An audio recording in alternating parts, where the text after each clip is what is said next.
It was an especially busy year on the island of Sodor. It had been 75 years ever since the first book about the Northwestern Railway by the Finn clergyman was released, and people from all around the world came to see the famous engines, especially Thomas. He had recently travelled around the world with his new friend Nia. They were all tired from the extra work, but were also very happy to see all the excited faces of the visitors. One afternoon, James pulled into Wellsworth, pulling several coaches full of passengers. He was feeling very proud of himself when he saw Edward on the other track, waiting to leave with his train. Look, Mummy! It's Thomas! Everyone cheered, while James rolled his eyes. This wasn't the first time someone had mistaken Edward for Thomas. That's not Thomas, that's Edward. The boy looked confused. Who's Edward? The boy asked. James was also confused. Didn't you know, James? I'm not a part of the show anymore. Nia has taken my place, and Rebecca has taken Henry's. People have been calling me Thomas all day. James couldn't believe what he was hearing. They can't do that. Can they? Oh, James, they're a big company. If they want to, they can do whatever they want. For all we know, they could make us jump off the tracks and stretch our body in a cartoonish way. Just as James was about to retort, the guard blew his whistle. Well, at least the people still remember Henry. There aren't a lot of big green engines on Sodor. Oh well, must be off now. I'll see you later, James. And with that, he puffed away. James was both mad and conflicted. Why would they write off Edward and Henry? They can't do that. They were in the first book after all. And grumbling dreadfully, he left the station. Soon, the news spread all across the island. Titmouth Sheds was especially noisy that night. Disgraceful! Put in Gordon. Despicable! Chimed in Henry.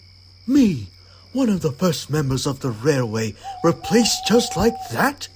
It was already bad enough that they turned me into a wuss, but this? Oh, they have another thing coming. I never wanted to replace Sir Henry. I'm very sorry, Puffed Rebecca quietly. She was upset about the changes too. Emily was very cross as well. She thought that the company had gone insane. This is unacceptable, grumbled Emily. They should respect the legacy of our railway in the books. They can't just ignore our history. James, however, stayed silent. Bear noticed this and spoke up. What's the matter, James? I thought you'd be fuming. James just sighed. When I talked to Edward, he looked disheartened. I've never seen him this dismayed, even when the show butchered his personality. Everyone fell into silence. Nobody slept well that night. They were all thinking about Edward. The next morning, Gordon was at the big station waiting to depart with the special enthusiast train known as the Shooting Star. Presently, Edward came in with the goods train. Gordon remembered the conversation at the sheds last night and decided to ask him about it. Hello, Gordon. Waiting to leave with the enthusiast train? Edward wished with a smile, but Gordon could see through Edward's smile. He could see the lack of his usual sparkle in Edward's eyes. Yes, I am. Is everything all right, Edward? Edward chuckled weakly. Yes, Gordon. Everything is fine. I'm just tired from all the work, you know. I'm an old engine. I'm not as young as I used to be. But Gordon could see that Edward was not all right at all. Edward, I've known you for almost a century. I can tell something is bothering you. Edward sighed. I'm fine, Gordon. I'm just a little worn out. It's nothing to worry about. Edward, I'm just trying to help. I said I'm fine, Gordon. Why don't you just forget about me? Everyone at the station looked towards the two blue engines. No one had ever seen Edward this upset before. Edward blushed and puffed away in a hurry, leaving Gordon dazed and confused.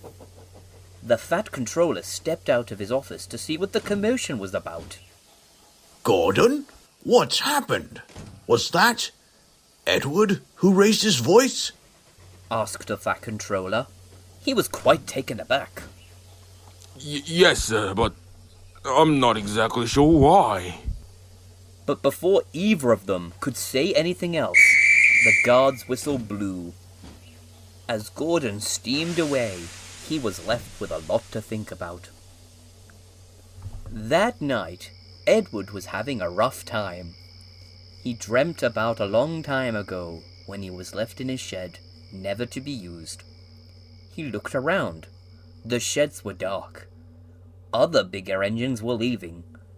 Then he saw his old driver walking into the sheds. Charlie? Charlie! Over here!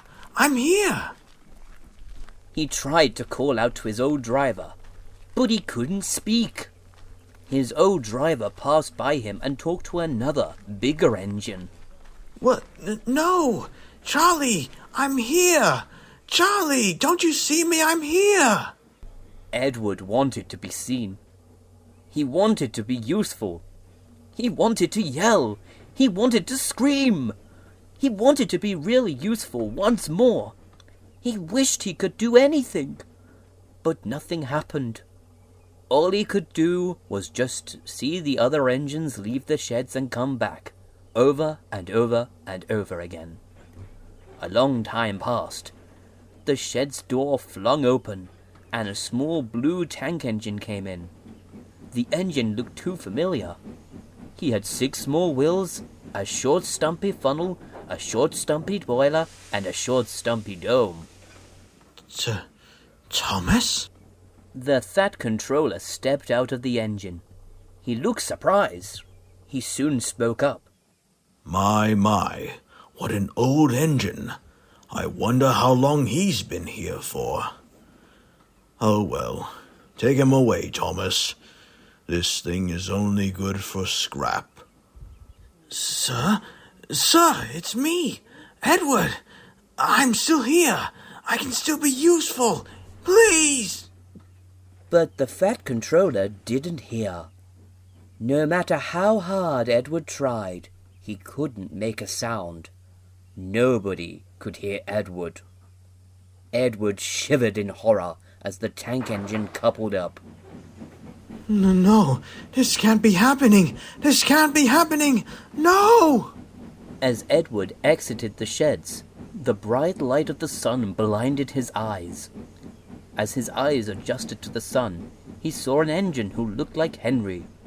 He tried to call out, but then he saw the green engine's number. He was wearing number 2. Edward was shocked. This can't be. No. As the small blue engine continued to pull him away, Edward saw a big blue engine that looked like Gordon, pulling away with the express.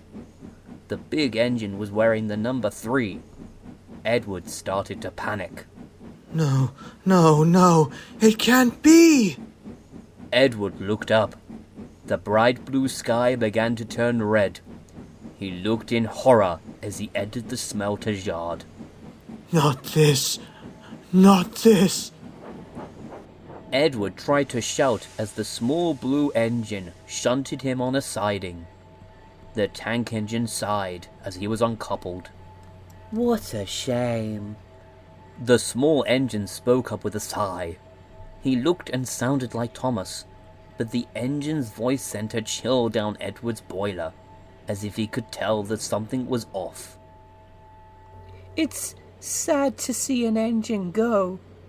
Oh well, I guess it has to be done. Especially to an old, pathetic and useless engine. Isn't that right, Edward? The small blue engine left, leaving Edward all alone in the smelters. Edward suddenly felt old and rusty. He could feel his paint aging and falling apart as he rusted at a rapid pace. He was horrified, but there was nothing he could do.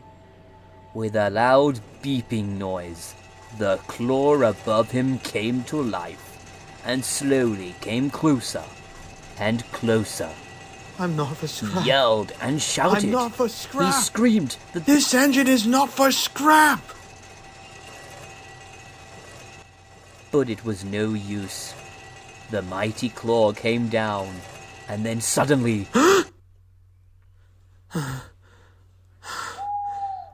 Edward woke up with a jolt. He panted heavily as he felt a chill run down his boiler. He looked around. He was in his shed, safe and sound. But Edward didn't feel safe. He didn't feel sound. He felt scared. He was scared for the first time in a long time. He shivered as the night breeze blew on his shed's door. Edward sat there all alone. There was no one to talk to. He sighed.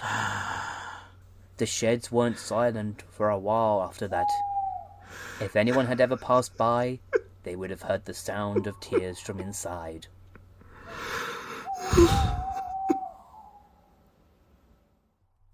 A few days later, Edward was still feeling down. He was shaken up by his constant nightmares, and he still felt guilty for snapping at Gordon. His driver and fireman tried to cheer him on, but no matter what they did, he didn't feel any better. I don't understand, said the driver, scratching his head. He never acted like this before. Just then, the Fat Controller came up in his car. Ah, Sam, Chris, a moment, please. The driver and fireman followed the Fat Controller, leaving Edward alone. His crew soon returned with excited faces. Good news, Edward, said the driver excitedly. You've been given a special job, shouted the fireman in excitement. Oh? What is it? Wheezed Edward in curiosity. We are to go to the station on the other railway and pick up a very special visitor and bring them back here. And, who is the special visitor? It's a surprise. Edward was confused, but was glad to have been given a special job. Now's my chance to prove I can still be really useful. Soon, Edward collected his special coach and he puffed away. As he steamed along, engines whistled and said hello to him as they passed by. He was a little surprised to see everyone being extra friendly to him. Even Diesel smiled when he saw Edward and tooted his horn. Good morning, Edward. Edward was confused, but shrugged it off and chuckled to himself. He must be having a good day. A few hours later, Edward arrived at the station. He was exhausted. Come on, said his driver. Let's get you onto a siding. We still have time before the visitor arrives. You can rest your wheels here for a while. Edward agreed. He uncoupled his coach beside a small platform and soon fell asleep on a siding. An hour had passed.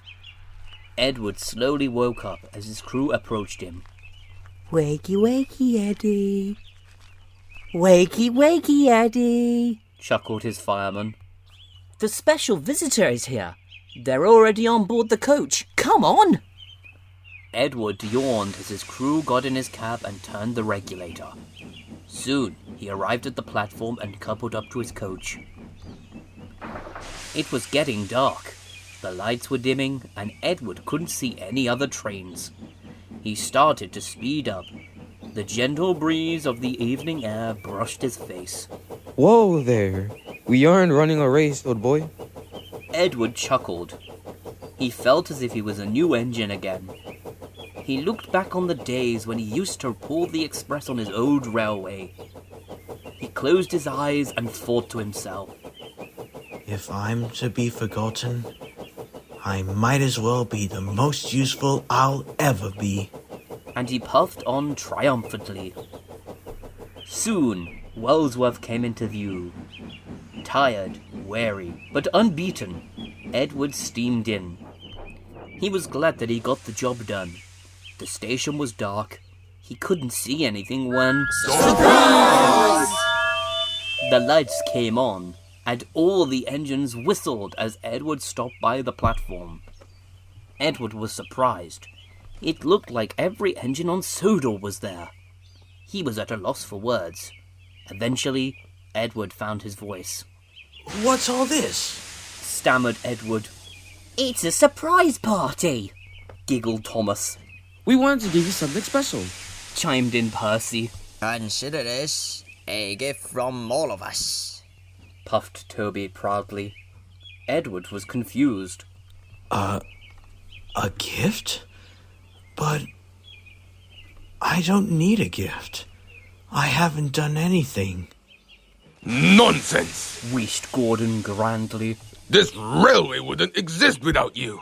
It's disgraceful. Disgusting! Cut in James. And despicable how underappreciated you are. Finished Henry. Edward smiled. Just then, the Fed controller stepped forward. Edward, with no doubt you're one of, if not the most useful engine on my railway. As such, I have invited someone very special for you. The visitor stepped out of the coach and walked up to Edward. At first, Edward didn't recognize who it was, but he soon realized. It was the Finn clergyman's son. My goodness, it's you! Stammered Edward. Finn clergyman's son smiled. Hello, Edward, said the Finn clergyman's son. I've come to say a few words for you due to your controller and your friend's request. Edward, when I was sick in bed as a child, my father told me a story. A story of a little engine who lived with 5 other engines in a shed. A story of a little engine called Edward. It was you, Edward. You started it all. You were the first to run on the Northwestern Railway that you helped to build. The first to feature in my father's books that now millions and millions of people have read. You started this book series that has led to the creation of one of the biggest television shows in the world. It was you who started it all, and all I can say is thank you. Thank you for being my childhood, my inspiration, and our family's legacy. Without you, our family wouldn't be where we are now. As soon as the Finn clergyman's son finished speaking, everyone cheered and whistled. The Finn clergyman's son and the Fat controller had to cover their ears. And to show our gratitude, boomed the Fat controller, we've prepared a little video for you. The workman quickly set up a projector screen, and soon the video started. Everyone watched quietly as the video played.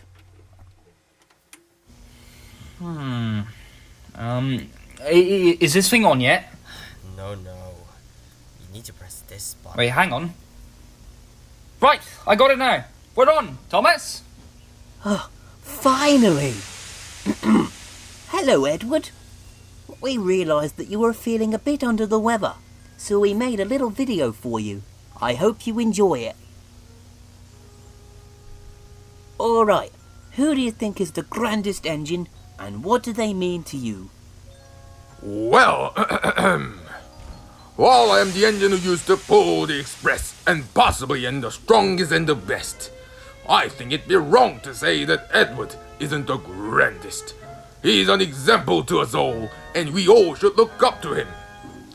He's helped me so many times in many different ways. He's helped me go up that blasted hill countless times. And he has allowed me to mature and grow as years went by. Old he may be, but useless? Pah! It couldn't be further from the truth.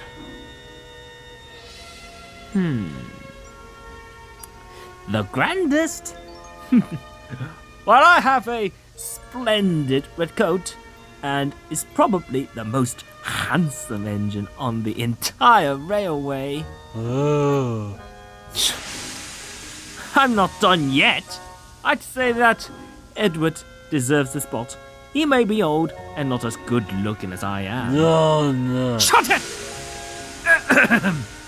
But he's helped me in multiple ways. I still remember the time he saved me when I was a runaway.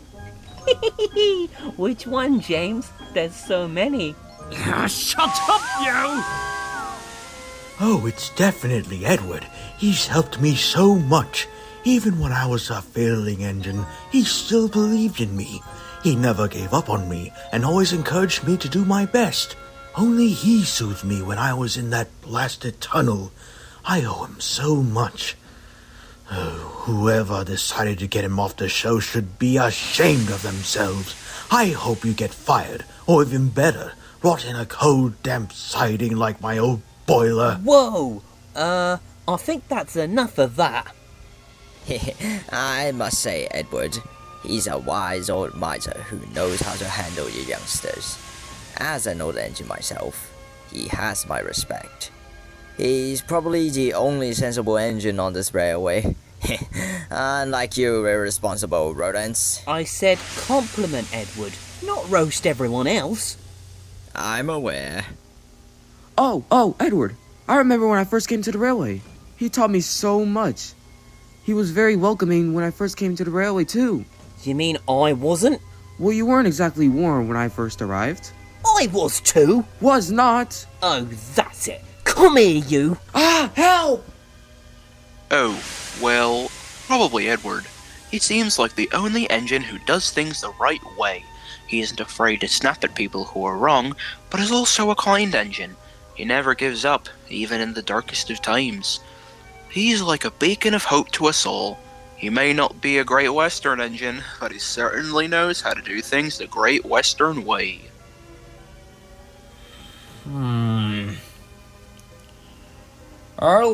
I'll have to go with Edward. He's probably the wisest of all of us. His gracious personality really makes us all realise how lucky we are to have him on this railway. Quite right, Mr. Oliver. Mr. Edward's never-ending determination is something we should all strive for. He's a very wise engine indeed.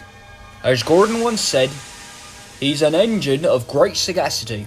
Oh, so you finally know what that means. Oh, for bloody sakes, it was one time, Thomas, one time!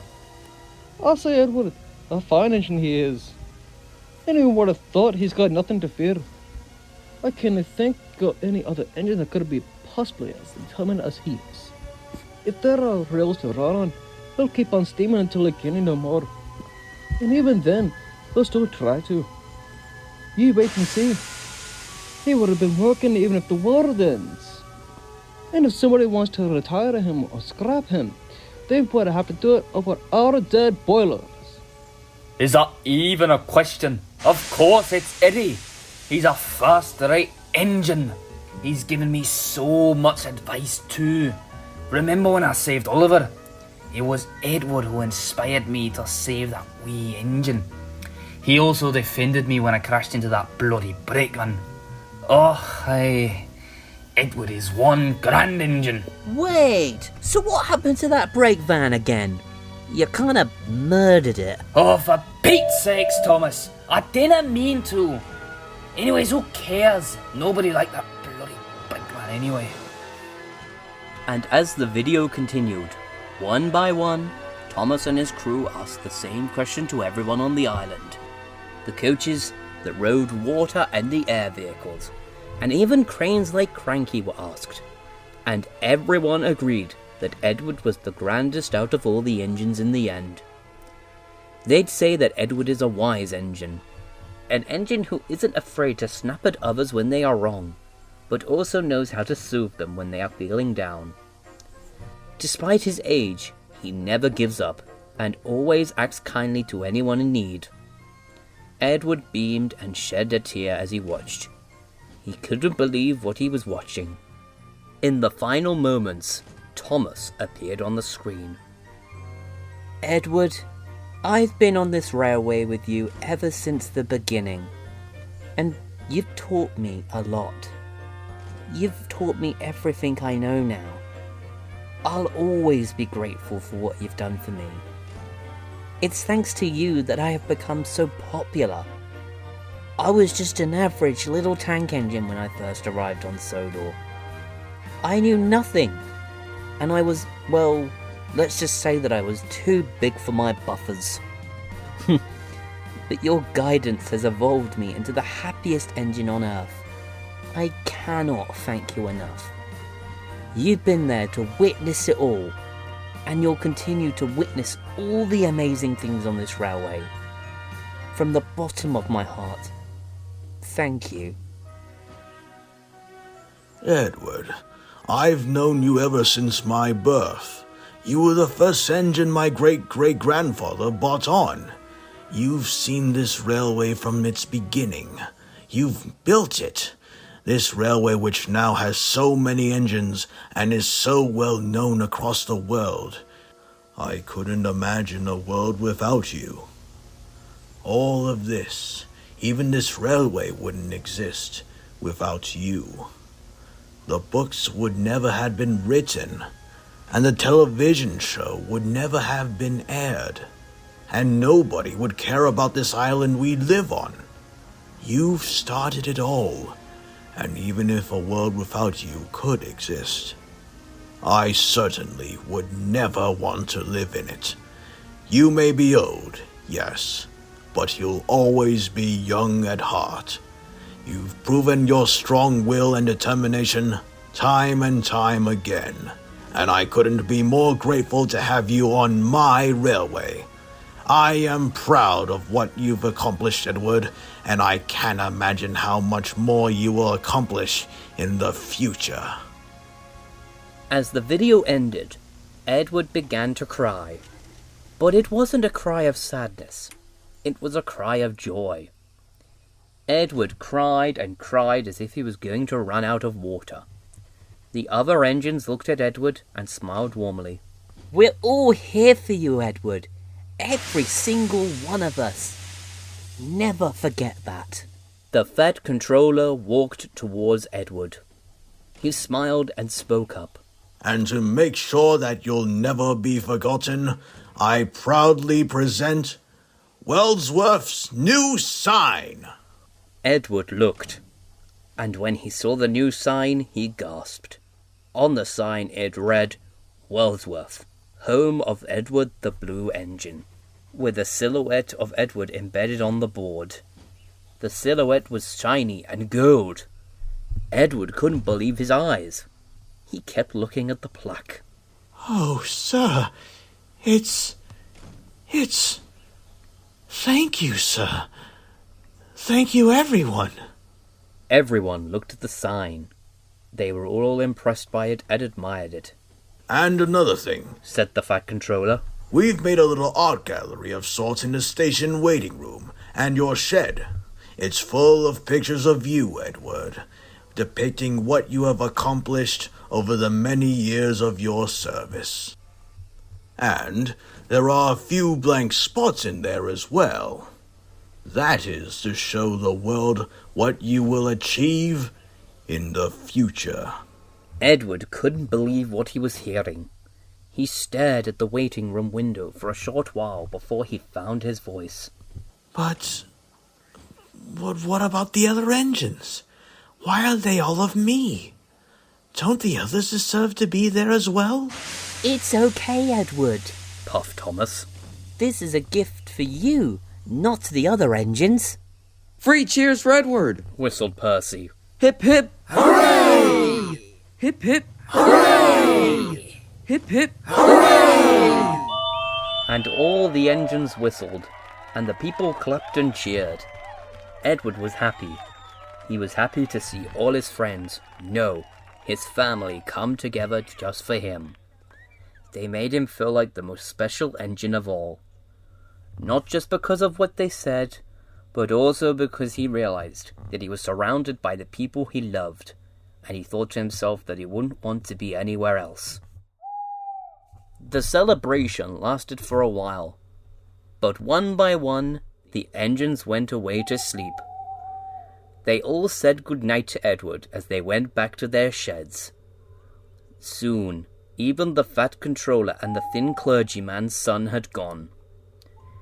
Edward was alone once again, but he didn't feel sad anymore. He now knew that he would never be forgotten, and that he is safe on the fat controller's railway.